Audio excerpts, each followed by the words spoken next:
بسم اللہ الرحمن الرحیم۔ السلام علیکم ناظرین، میں ہوں آصفہ شرازی۔ پروگرام ہے فیصلہ آپ کا۔ بہت اہم مقدمات جو ہیں وہ زیر سماعت ہیں، اور آج ایک بہت اہم مقدمے میں میاں نواز شریف کی بریت ہوئی ہے العزیزیہ ریفرنس میں، جس میں کہ اسلام آباد ہائی کورٹ نے ان کو بری کر دیا ہے۔ اس میں عامر فاروق صاحب جو کہ چیف جسٹس ہے اور جسٹس میاں گل حسن صاحب، دو رکنی بینچ نے یہ فیصلہ کیا اور جو محفوظ فیصلہ تھا وہ سنایا۔ اس میں اسلام آباد ہائی کورٹ نے العزیزیہ ریفرنس واپس احتساب عدالت کو بھیجنے کی استدعا مسترد کی ہے، اور بعد ازاں اسلام آباد ہائی کورٹ نے مختصر سا فیصلہ بھی سنایا، جس میں کہ نواز شریف کی سزا کے خلاف اپیل جو ہے اس کو منظور کرتے ہوئے انہیں کیس سے بری کر دیا ہے۔ واجد ضیاء صاحب نے، چیف جسٹس صاحب نے اس پہ فرمایا کہ واجد ضیاء نے جو نتیجہ اخذ کیا وہ کن دستاویزات کی بنیاد پر کیا وہ ہمیں دکھا دیں، اور یہ بھی آپ کو بتاتے چلیں کہ 6 جولائی 2018 کو اسلام آباد کی احتساب عدالت نے ایون فیلڈز جو ریفرنس تھا اس میں مسلم لیگ نون کے قائد نواز شریف صاحب کو 11 سال کی سزا سنائی تھی، اور پھر بعد میں 24 دسمبر 2018 کو اسلام آباد کی احتساب عدالت نے سابق وزیر اعظم کو العزیزیہ اسٹیل ریفرنس میں 7 سال قید اور جرمانے کی سزا بھی سنائی تھی۔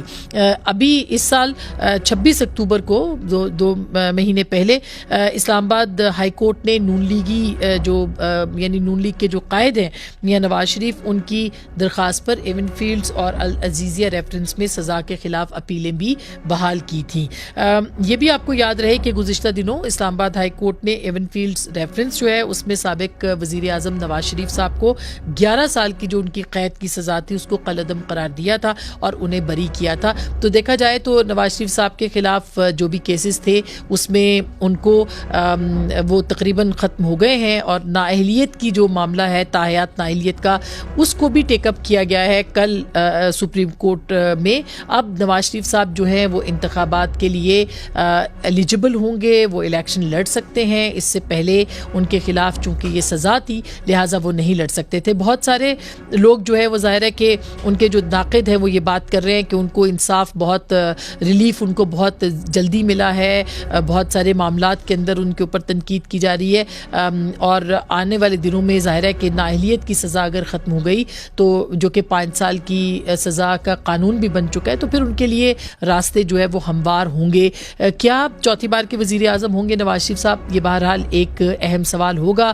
کل آصف علی زرداری صاحب نے ہمیں انٹرویو دیا تھا جس میں کہ انہوں نے انتخابات کے حوالے سے یہ بات کی تھی کہ اگر کچھ دن آگے بھی چلے جائیں انتخابات تو فرق نہیں پڑتا، لیکن چند دن، اور انہوں نے ایک اشارہ ضرور دیا کہ افغان رجسٹرڈ جو ووٹرز ہیں ان کو انکلیوڈ کیا گیا تھا، اندراج کیا گیا تھا ان کا پاکستان کے جو انتخابی فہرستیں ان کے اندر، تاکہ ایک سیاسی جماعت کو جو ہے وہ فائدہ دیا جا سکے۔ اس کے ساتھ ساتھ دہشت گردی کے واقعات جو ہیں ان کے اوپر بھی بات ہوئی، کل انہوں نے بھی اس کی نشاندہی کی، اور آج ڈی اے خان میں بہت افسوسناک واقعہ پیش آیا ہے جس میں کہ تقریباً 23 کے قریب جو ہے وہ سیکیورٹی اہلکار شہید ہوئے ہیں، اس میں 27 دہشت گرد بھی مارے گئے ہیں، اور یہ ایک دن کا واقعہ ہے، یہ بہت بڑا واقعہ ہے اگر ہم دیکھیں ماضی قریب میں۔ اور اس کے ساتھ ساتھ کچھ اور واقعات بھی جو ہے وہ آئے دن ہم دیکھتے رہتے ہیں، بلوچستان میں بھی اور خاص کر کے خیبر پختونخوا میں بھی، اور کل ایک افسوسناک واقعہ کراچی میں بھی ہوا ہے۔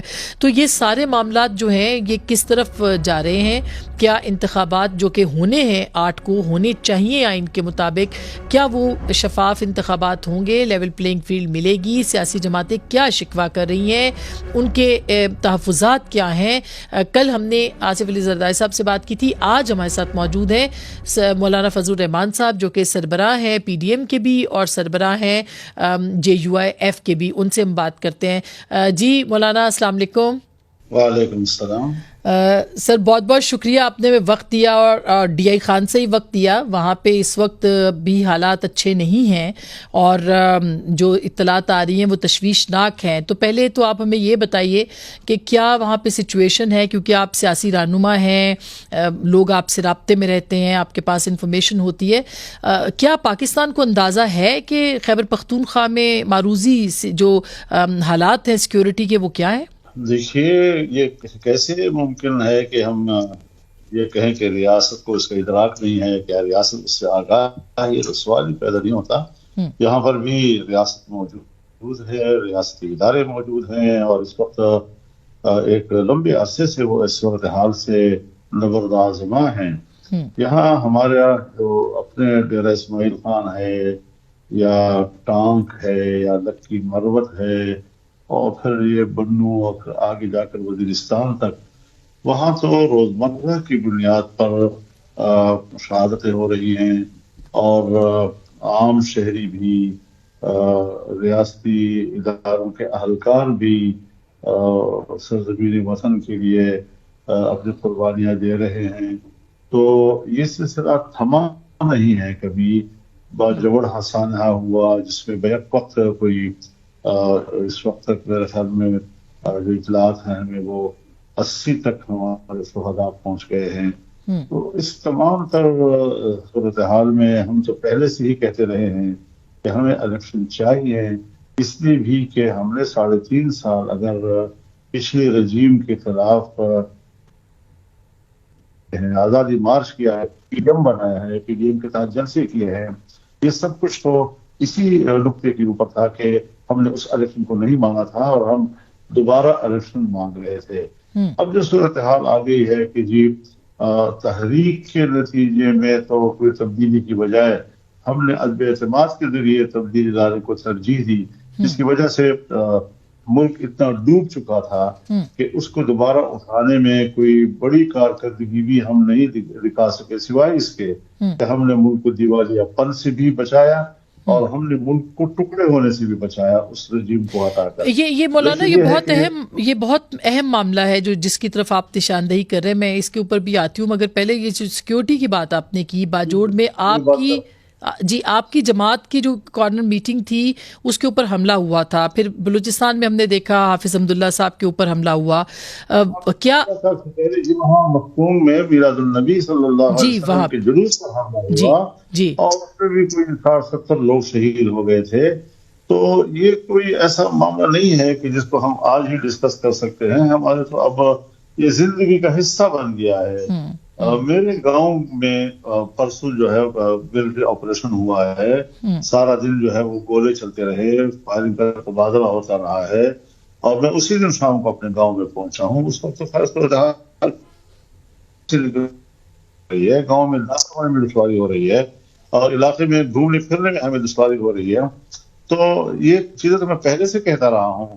موسم والی بات اس پر مستضاد تھی اور اب زرداری صاحب نے ایک اور اضافہ کر لیا کہ خیبر پختونخوا میں بہت سے غلط ووٹ اندراج کیے گئے ہیں، بلکہ افغان شہریوں کے ووٹ اندراج کیے گئے ہیں. تو یہ تو مزید تحقیق طلب مسئلہ بن گیا ہے الیکشن کمیشن آف پاکستان کے لیے بھی کہ اس کا تحقیق کی جائے اور اگر ایسی کوئی بیرون ملک شہری یہاں ہمارے ووٹوں میں داخل ہو گئے ہیں تو ان کا تصفیہ ہونا چاہیے، کیونکہ وہاں ووٹ تو ڈالتے نہیں ہیں. پھر کون ان کا ووٹ کاسٹ کرتا ہے، کون پھر اس سے وہ بکسے بھرتا ہے، کیا نتیجے برآمد ہوتا ہے. یہی وہ چیزیں ہیں جو دراصل پچھلے الیکشن میں بھی غالباً یہ دھاندلی کا ذریعہ بنے ہیں، دھاندلی کا سبب بنے ہیں. اور ہم شفاف الیکشن کا مطالبہ کر رہے ہیں. تو ہمیں الیکشن ضرور چاہیے، لیکن الیکشن اور شفاف الیکشن کا ماحول بھی تو چاہیے. بالکل. اچھا، یہ جو آپ نے شفاف الیکشن کی بات کی اور پھر افغان ووٹرز کی بات جو زردائی صاحب نے کی، آپ ایک بہت بڑی سیاسی جماعت ہیں خیبر پختونخوا کی بھی اور ویسے بھی، لیکن کیا آپ کو لگتا ہے کہ واقعی یہ بات درست ہے؟ اور کیا ایسا ہے تو آپ نے پوائنٹ آؤٹ کیا اس معاملے کو کہ افغان ووٹرز رجسٹر کیے گئے تحریک انصاف کو فیسیلیٹیٹ کرنے کے لیے، ان کی سہولت کاری کے لیے؟ اس سے قبل تو ہم نے اپنے طور پر ہمارے علم میں نہیں تھا، لیکن جب رات کو ہم نے جناب آصف علی زرداری، ہم تو حساس لوگ ہیں اس حوالے سے اور ہمیں تو یہ چبھی ہے یہ بات، لیکن اب میں سوچتا ہوں کہ پھر اس کی تحقیق تو کی جائے، اس ووٹ کو تو صاف کیا جائے.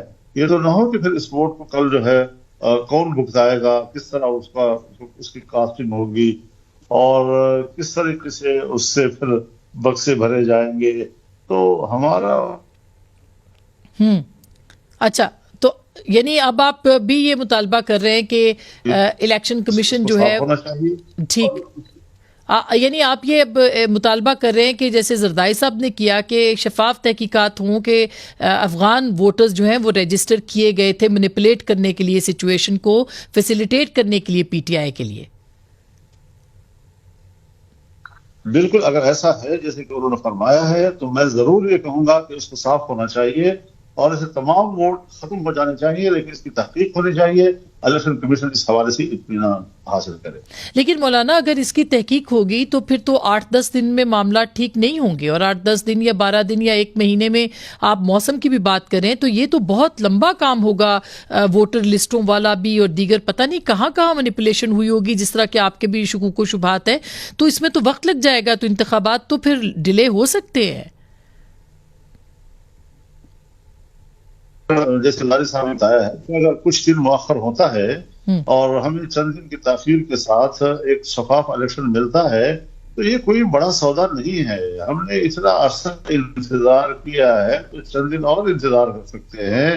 اگر آئین کے مطابق آپ کو مدت کے اندر الیکشن چاہیے تھے تو ہمارے ضمنی الیکشن تو ستمبر میں ہو جانے چاہیے تھے، یا خیبر پختونخوا کے الیکشن تو کم از کم ستمبر میں ہو جانے چاہیے تھے، لیکن ویسے بھی ہم نے اس لکیر کو تو کراس کر ہی لیا ہے۔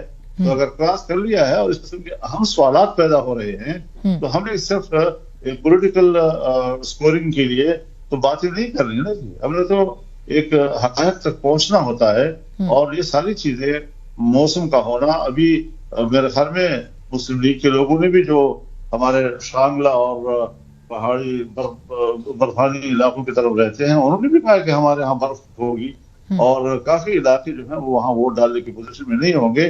تو جتنے ایسے عوامل ہیں اس کو سنجیدگی سے لیا جائے اور ہماری باتوں کو محض سیاسی بیان قرار نہ دیا جائے، بلکہ ہم بالکل زمینی حقائق کی بنیاد پر بات کر رہے ہیں۔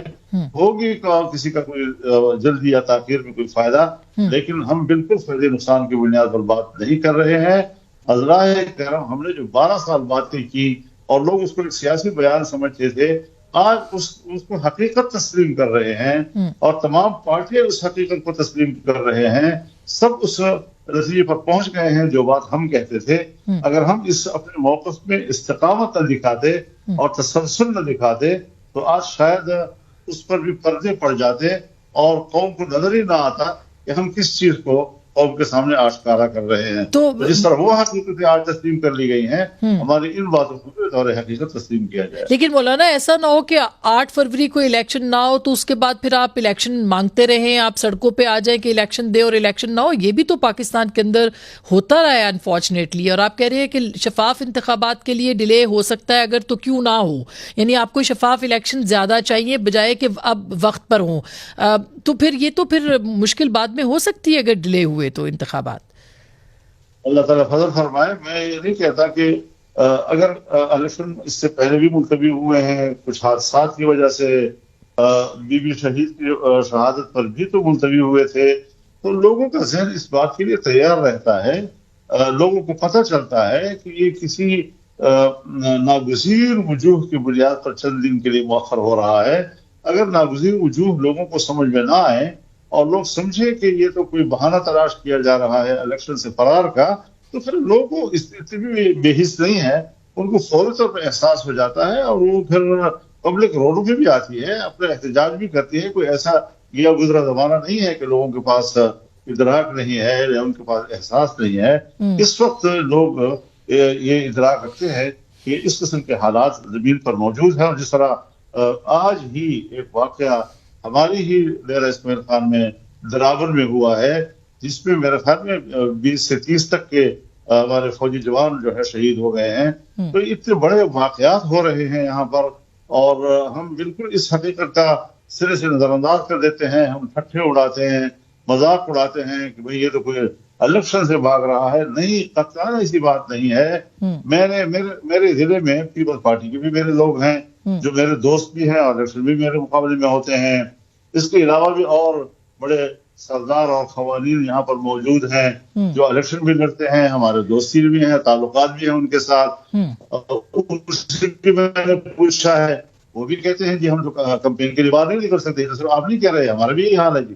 تو اس طرح کی ساری صورتحال میں آپ خود سوچیں کہ الیکشن کمیشن کو بھی تو کوئی بات کرنی چاہیے نا اس حوالے سے کہ اگر اس قسم کی صورتحال ہو سر تو الیکشن پھر کمیشن کے پاس سیاسی جماعتیں جائیں گی نا، مطلب جو آپ کے تحفظات ہیں، زرداری صاحب کے تحفظات ہیں، پی ایم ایل این کے بھی تحفظات ہیں، تو وہ الیکشن کمیشن میں آپ لوگ کیوں نہیں جاتے؟ مطلب دیکھیں سپریم کورٹ نے تو منع کر رکھا ہے کہ آپ اس کے اوپر بات بھی نہیں کریں گے، سوال بھی نہیں اٹھائیں گے، کوئی ڈسکشن بھی نہیں ہوگی، کسی ٹاک شو میں بھی بات نہیں ہوگی، مگر جب سیاسی سربراہان اس پہ بات کریں گے تو ظاہر ہے کہ عوام کو بتانے کے لیے ہی آپ ایک فارمل طریقہ ہے کہ آپ جائیں گے الیکشن کمیشن میں کہ بھائی یہ معروضی حالات ہیں، اس کے اوپر جو ہے وہ آپ سوچیں ذرا. آسم ابھی ہم اس سے پہلے بھی بڑے ادب و احترام کے ساتھ جی یہ بات کہہ سکتے ہیں کہ ماضی میں بھی ہماری عدالتیں اپنے ایک لاڈلے کو سہولتیں مہیا کرتی رہی ہے، اور بالآخر ہمیں اپنا مقدمہ شاہراہ دستور پر عوام کی عدالت میں بھی لے جانا پڑا، اور آج پھر پشاور ہائی کورٹ نے جس طریقے سے اپنے لاڈلے کو نوازا ہے، اور اسی فاضل جج صاحب کے استاد نے جس طرح ٹویٹ کیا ہے کہ صاحب یہ میرے شاگرد ہیں، آج میرے گھر آئے تھے، اور ان کے استاد کون ہیں؟ ان کے استاد پی ٹی آئی کے آدمی ہیں. تو اس ساری صورتحال میں آپ خود اندازہ لگائیں کہ ایک طرف اپنے استاد محترم سے ملاقات، استاد محترم کی جس سیاسی پارٹی سے وابستگی اور اس کی ملاقات کے فوراً بعد ان کو سہولتیں مہیا کرنا، اور الیکشن کمیشن پر پابندی لگانا کہ وہ اس کے حوالے سے ابھی کوئی بات نہیں سنے گی، کوئی کیس نہیں سنے گا، تو پھر الیکشن کمیشن کس لیے ہے اگر وہ یہ باتیں نہیں سنے گی؟ لیکن مولانا یہ تو بہت بڑا الزام ہے نا، یہ تو بہت بڑا الزام ہے. دیکھیں اگر کوئی شاگرد ملتا ہے اپنے ٹیچر سے تو یہ ضروری تو نہیں ہے کہ وہ کسی سیاسی جماعت کا جو ہے وہ پیغام لے گا یا اس کے اوپر عمل درآمد کرے گا. یہ تو وہ فیصلہ دینے میں یا احتیاط برتتے یا فیصلہ دینے میں کچھ تاخیر کرتے تاکہ فاصلہ آ جاتا، اور یہ ملاقات اور یہ ٹویٹ اس فیصلے پر اثر انداز ہونے کی بحث نہ چھیڑتا. تو اس کا تو مطلب یہ کہ جو کل زرداری صاحب نے کہا کہ عمران خان صاحب کو فیسیلیٹیٹ کیا جا رہا ہے، آپ بھی یہی بات کر رہے ہیں کہ تحریک انصاف کو فیسیلیٹیٹ کیا جا رہا ہے، خاص کر کے خیبر پختونخوا. کل کیا گیا ہے، اس کو کل کیا گیا ہے پشاور ہائی کورٹ میں. جو فیصلہ آیا ادھر سے، جو حکم آیا ہے اس کے حوالے سے آپ بات کر رہے ہیں. لیکن مولانا اب آپ جو دوسری بات کر رہے ہیں سیکیورٹی والی، لیول پلینگ فیلڈ کی سب بات کریں، کیا وہاں پہ آپ کو کیمپین چلانے کے لیے لیول پلینگ فیلڈ دستیاب ہے؟ ہم نے دیکھا پی ٹی آئی جو ہے وہ شکوہ کر رہی تھی، مگر پی ٹی آئی نے بڑے اچھے جلسے کیے وہاں پہ. شیر افضل مروت صاحب جو ہیں وہ روز اچھا جلسہ کر رہے ہیں. تو آپ لوگوں کو سیکیورٹی خطرات ہیں یا آپ نکل ہی نہیں رہے میدان کے اندر؟ جلسے ایک جگہ پر ہوتا ہے، جلسے ہم بھی کر لیتے ہیں، بڑے بڑے جلسے کر لیتے ہیں. ہم نے پشاور میں بہت بڑا جلسہ کیا، تاریخ کا عظیم الشان جلسہ کیا، ہم نے کوئٹہ میں بہت بڑا جلسہ کیا، ہم نے کراچی میں ملین مارچ کیا، ہم نے لاڑکانہ میں بہت بڑا جلسہ کیا، ہم نے بہاولپور میں بہت بڑا جلسہ کیا. ایک جگہ پر ایک جلسے کے لیے تو انتظامات ہو سکتے ہیں، لیکن الیکشن تو گاؤں میں ہوتا ہے، وہ تو محلے محلے میں ہوتا ہے. وہاں تو آپ کو ہر جگہ پر پولنگ اسٹیشن بنانے پڑتے ہیں، ہر آدمی کو گھر سے نکلنا ہوتا ہے، کارنر میٹنگیں کرنی ہوتی ہیں، گاؤں گاؤں میں کینڈیڈیٹس پہ جانا ہوتا ہے.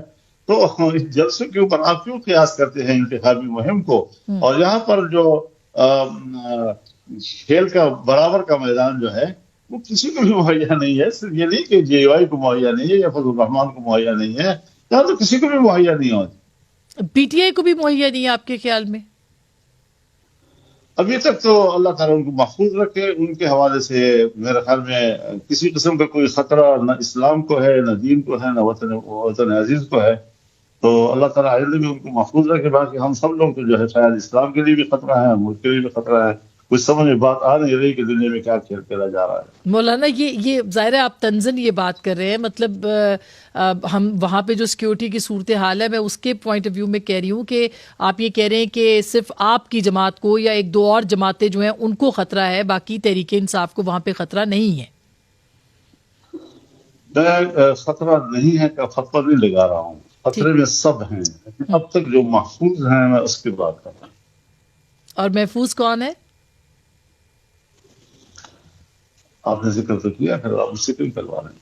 تو پھر مولانا پھر تو اس طرح تو پھر ہم یہ سمجھیں کہ کسی نہ کسی طریقے سے جو ہے وہ مخصوص گروپس ہیں جن کو کہ جو آپ لوگ الزام لگاتے رہے کہ ان کو یہاں لایا گیا، دہشت گردوں کو لایا گیا، یہاں پہ بسایا گیا. کیا یہ بہت دیر نہیں ہو گئی اب اس سارے اس حوالے سے اگر عدالت میں کھلے بندوں کیس چلایا جائے اور تحقیقات کی جائے. اس میں بڑے بڑے چہرے سامنے آ جائیں گے, ریٹائرڈ لوگ بھی سامنے آ جائیں گے, آج کے لوگ بھی سامنے آ جائیں گے. ملک کے خلاف ساری سازشیں جو ہے وہ سامنے آ جائیں گی. یہ سب کھیل کون کھیل رہا تھا اور کیوں کھیل رہا تھا. تو یہ کون سازش سامنے لائے گا مولانا؟ یہی تو سب سے بڑا سوال ہے. آپ جیسے سینئر پولیٹیشین 75 سال میں بات کروں گا تو اس کو الزام کہا جائے گا. اگر ریاستی ادارے بات کرے گی, تحقیقات کی بنیاد پر کرے گی, گواہی کی بنیاد پر کریں گی, تو پھر اس کو کہا جائے گا کہ یہ حقائق ہیں اور یہ واقعات ہیں. تو میرے خیال میں اس میں ہمیں بخل سے کام نہیں لینا چاہیے, نہیں ہمیں کسی خوف و خطر یا ملامت کو سامنے لانا چاہیے. کھل کر ہمارے ادارے جو ہے وہ ملک دشمن عناصر کو سامنے لائیں, یا انہوں نے شعوری طور پر ملک دشمنی کی ہے یا لاشعوری طور پر کی ہے, لیکن سب کچھ سامنے آنا چاہیے. ملک کے خلاف بہت سازشیں ہوئی ہے اور ہو رہی ہے, اور کون کون اس میں شامل ہیں, یہ ساری چیزیں جو ہے ان کو چھوٹے موٹے بیانات یا چھوٹے موٹے الزامات کے تہ میں دفن نہیں کیا جا سکتا. ہم ایک چھوٹی سی بریک لے رہے ہیں. بریک کے بعد مولانا سے دوبارہ بات کریں گے. ہمارے ساتھ رہیے گا.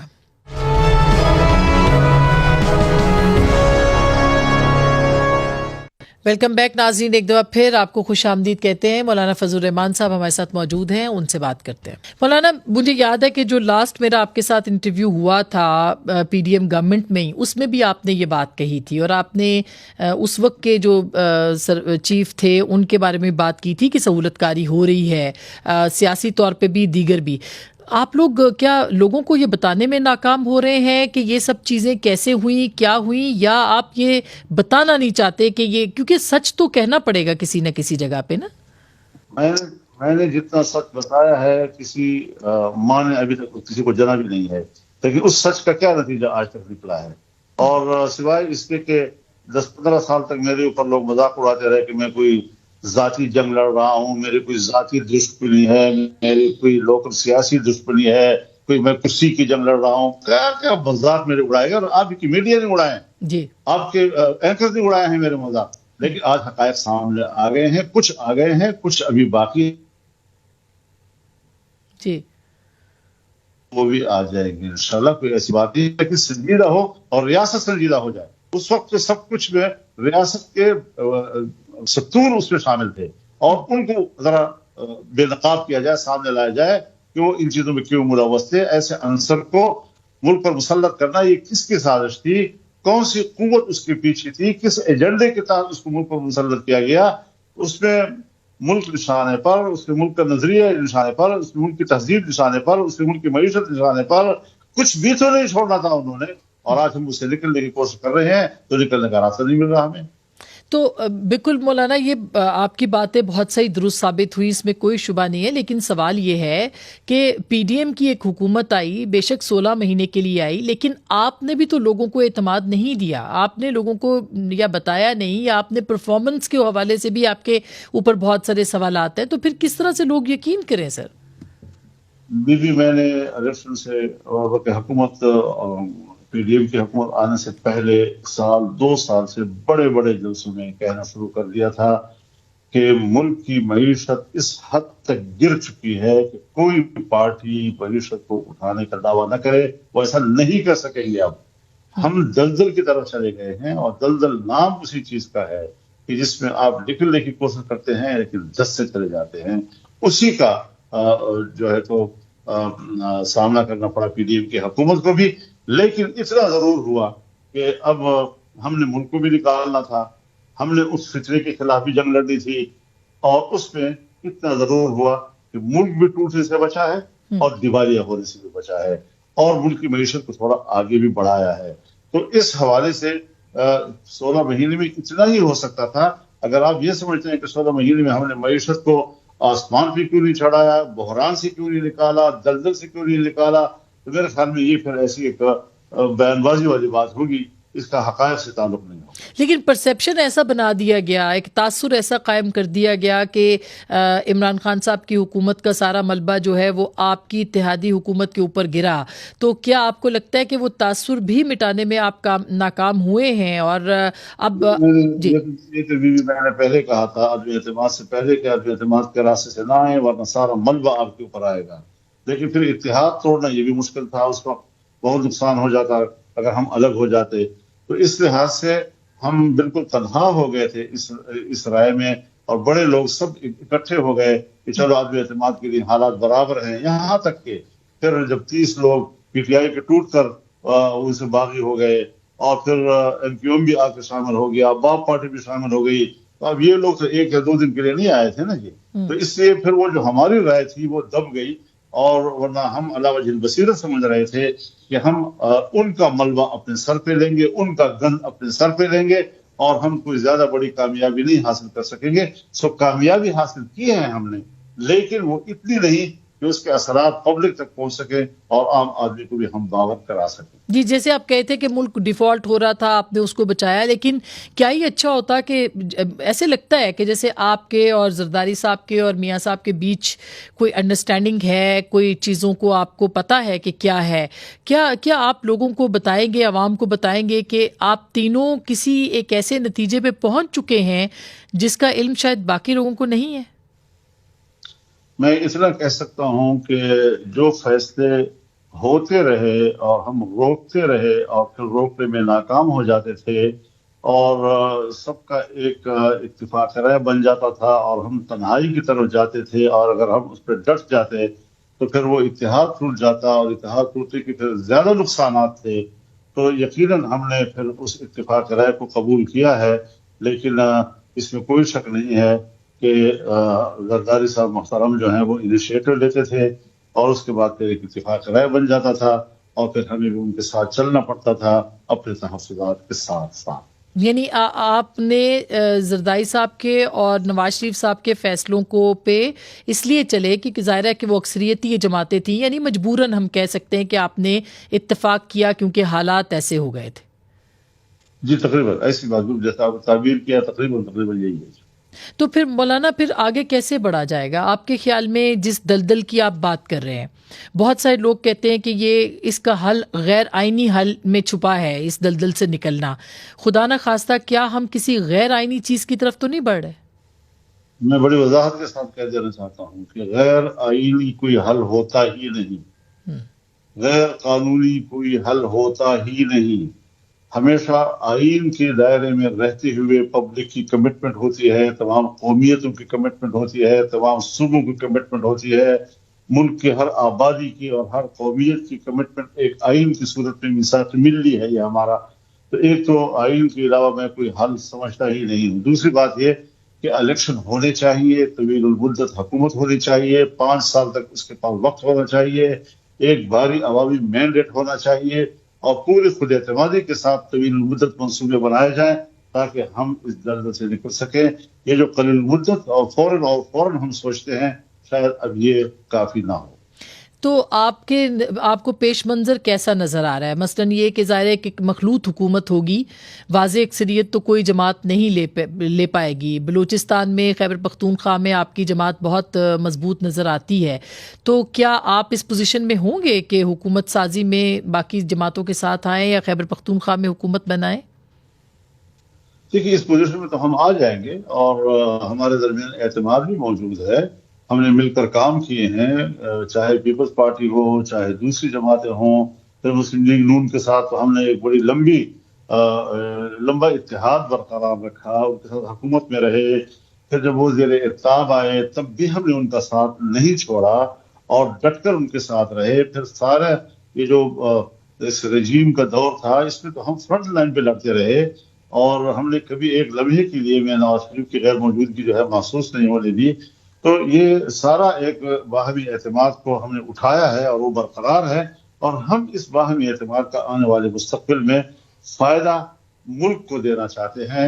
ہم اپنے اس طاقت کی اور اس وحدت کی سرمایہ کاری ملک کے لیے کرنا چاہتے ہیں، اس کو ہم آگے بڑھانا چاہتے ہیں۔ تو اس وقت میرے خیال میں کوئی ایسا بودھ نہیں ہے، چاہے ریاستی ادارے ہوں، چاہے سیاسی جماعتیں ہوں، وہ تقریباً یکساں طور پر ملک کی بہتری کے لیے سوچ رہے ہیں، اور یہی یکساں سوچ جو ہے وہ ملک کو آگے بڑھا سکے گی، آئین کو کی رہنمائی میں بڑھا سکے گی۔ آئین سے ماورا بہت مشکل ہو جائے۔ لیکن اس کا مطلب یہ ہے کہ مولانا مخلوط حکومت کے لیے آپ تیار ہیں، تو وہ پی ایم ایل این کے ساتھ آپ کا ایک انتخابی الائنس تو میں نظر آتا ہے، لیکن کیا کوئی پیپلز پارٹی کے ساتھ بھی آپ کی انڈرسٹینڈنگ ہے اس معاملے کے اوپر؟ مطلب اگرچہ پیپلز پارٹی کے ساتھ انڈرسٹینڈنگ تو نہیں ہے اس وقت، لیکن کوئی ایسا مخطوطہ نہیں ہے آنے والے مستقبل کے لیے. لیکن ایسا ہے کہ پیپلز پارٹی سے ہم نے کوئی فاصلے پیدا نہیں کیے ہیں، ڈسپلن کی وجہ سے برقرار رکھ رہے ہیں. اور میں نے تو یہ بیان پہلے بھی دیا تھا کہ سیاسی جماعتوں کو ایک دوسرے کے لیے اسپیس دینا ہوگا، ایک دوسرے کو ہم احترام دیں. یہ غیر ضروری جو ہم تنقیدیں کرتے ہیں اور پھر توسیع پیدا ہوتی ہیں اور پھر اعتماد مجروح ہوتا ہے. ہم نے آگے جا کر جب پارلیمنٹ بنانی ہے تو حکومت ہو یا حزب اختلاف ہو، انہوں نے بھی ایک مفاہمت کے جذبے سے آگے بڑھنا ہوتا ہے. اور یہ ماحول ہمیں برقرار رکھنا چاہیے آئندہ کے پارلیمنٹ کے اندر، صرف حکومتی صفوں کے اندر نہیں بلکہ حزب اختلاف اور حکومت صفوں دونوں کے درمیان ایک باہر میں ربط اور ایک اشتراک عمل کا ایک مظاہرہ میں کرنا. تو مولانا جیسے 2018 کے الیکشنز کے بعد آپ نے کہا تھا کہ اسمبلی میں بیٹھنا ہی بیکار ہے، اس میں نہیں بیٹھنا چاہیے، پھر آپ کو بیٹھنا پڑا. لیکن وہ جو انتخابات تھے، کیا آپ کو نہیں لگتا کہ 2024 کے انتخابات بھی کم و بیش ویسے ہی ہوں گے؟ پہلے ایک جماعت نہیں تھی، آپ لوگوں کے لیے معاملات خراب تھے، اب ایک اور جماعت یعنی کہ پاکستان تحریک انصاف کے لیے خاص کر کے پنجاب کے اندر جو ہے وہ بہت زیادہ مشکلات بڑھا دی گئی ہیں. تو پھر کس قسم کا الیکشن ہوگا؟ پھر وہی ہوگا، پھر لوگ سڑکوں پہ آئیں گے، پھر اعتماد سازی کی کوششیں کرنی پڑیں گی، ہوگا کیا سر؟ ایسا نہیں ہوگا. میں ایک بات واضح کر دینا چاہتا ہوں کہ غبارے کو کوئی اہمیت نہیں ہوتی، اس میں ایک جعلی ہوا بھری گئی اور زمین پر اس کی کوئی حقیقت نہیں ہے. اور ایسے لوگ ان کے ساتھ وابستہ ہو گئے کہ جو ملک کی تعمیر میں اس کا کوئی کردار نہیں ہوتا، صرف شور شرابہ اور ہاؤ ہو ہوتا ہے. اور اس کا کوئی ملک کی تعمیر میں کوئی نہ ان کی ذہنیت ہے، نہ ان کی سوچ ہے، نہ وہ جانتے ہیں، نہ وہ سمجھتے ہیں. تو ایسے لوگوں کے حوالے سے ہمیں بالکل صاف لائن لینی چاہیے اور ان کو ایک کیفر کردار تک پہنچ جانا چاہیے. ایسی جماعتیں جن کا کوئی نظریہ نہیں، سوچ کی صلاحیت بھی نہیں، منصوبہ بندی بھی نہیں، 3.5 سال میں انہوں نے ملک کی تعمیر میں ایک اینٹ تک نہیں رکھی. اور اس کے باوجود ہم تو ملک کے لیے سوچتے ہیں اور ہم تو ملک کے کیا سوچا ہے جب کرنے کا وقت تو تم نے کیا کیا ہے اس کے لیے. لہٰذا جس کی کوئی کارکردگی نہ ہو اور جس کا ایجنڈا یہ ہو کہ کشمیر کو تقسیم کیا جائے، جس کا ایجنڈا یہ ہو کہ اسرائیل کو تسلیم کیا جائے، جس کا ایجنڈا یہ ہو کہ ملک کے اندر آئین میں ایسی تبدیلیاں لائے جائیں کہ ماضی کے جو ترامیم ہیں وہ کالعدم قرار دے دی جائیں. اور اس قسم کے نقشے جو ہے سامنے آ رہے تھے کہ ہمارے مستقبل کو تاریک کیا جا رہا تھا. ایسے لوگوں کا صفایا ہو جانا چاہیے. جس کا ایجنڈا ملک سے باہر کا ہے وہ باہر چلے جائیں، اس کا ملک کے اندر کوئی سروکار نہیں ہے، ان کا کوئی کردار نہیں ہے ملک کے اندر. لہذا ہم اس حوالے سے بالکل واضح اور شفاف ہیں. ہمیں پاکستانیت چاہیے، پاکستان کے حب الوطنی چاہیے، پاکستان کی ترقی اور اس کا مستقبل اور روشن مستقبل ہمارا ملحوظ نظر ہونا چاہیے. اور اسی کے حوالے سے ہمیں سوچنا چاہیے جو لوگ اس راستے میں رکاوٹ ہیں، چاہے وہ سوشل میڈیا کے اندر یا بین الاقوامی میڈیا، اس کو آسمان پر بھی چڑھائے. سو پہلے بھی چڑھا چکے تھے اور ہم اس سے متاثر نہیں ہوئے. سو اب بھی اگر کوئی چڑھاتا ہے ان کے اوپر تو اب بھی ان سے متاثر نہیں ہوں گے اور ہم اس ایجنڈے کے خلاف اپنی جنگ جاری رکھیں. جی ایک چھوٹی سی بریک کے بعد مولانا فضل الرحمان صاحب سے کچھ اور باتیں ہوں گی، ہمارے ساتھ رہیے گا.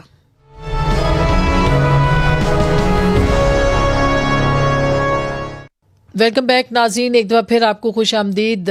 مولانا ظاہر ہے یہ تو بہت سارے الزامات ہیں جو کہ لگتے بھی رہتے ہیں اور آپ لوگوں کے اوپر بھی بہت الزامات لگے، غداری کے لگے اور پتہ نہیں کیا کیا کون سے الزامات لگے. لیکن بات یہ ہے کہ اب آگے بڑھنا کیسے؟ کیا آپ نہیں سمجھتے ایک پولیٹیکل ریالٹی تو ہے ایک جماعت، اس کی ایک سیاسی حیثیت ہے، ووٹر ہے، سپورٹر ہے، وہ اس ملک کے کروڑوں لوگ ہیں، ان کا آپ کیا کر سکتے ہیں؟ ہم بہت کچھ کر سکتے ہیں، کوئی کروڑوں لوگ نہیں ہیں. دوسری بات یہ ہے کہ اس غداری کو جس کا الزام ایک پارٹی پر لگایا گیا، بدقسمتی ہماری یہ ہے کہ یہ جو ہم پر الزامات لگے یہ ہمارے خلاف لگے اور ان کے جو ایجنڈا تھا اس کو سپورٹ کیا ہمارے ریاست کے لوگوں نے، ریاستی قوتوں نے، ریاستی اداروں کے مین شخصیات نے. فرق ہے دونوں میں. ایک الزام لگتا ہے اور ہم ڈٹ کر مقابلہ کرتے ہیں، اور ایک الزام لگتا ہے اور اس کو ریاست سپورٹ کرتی ہے.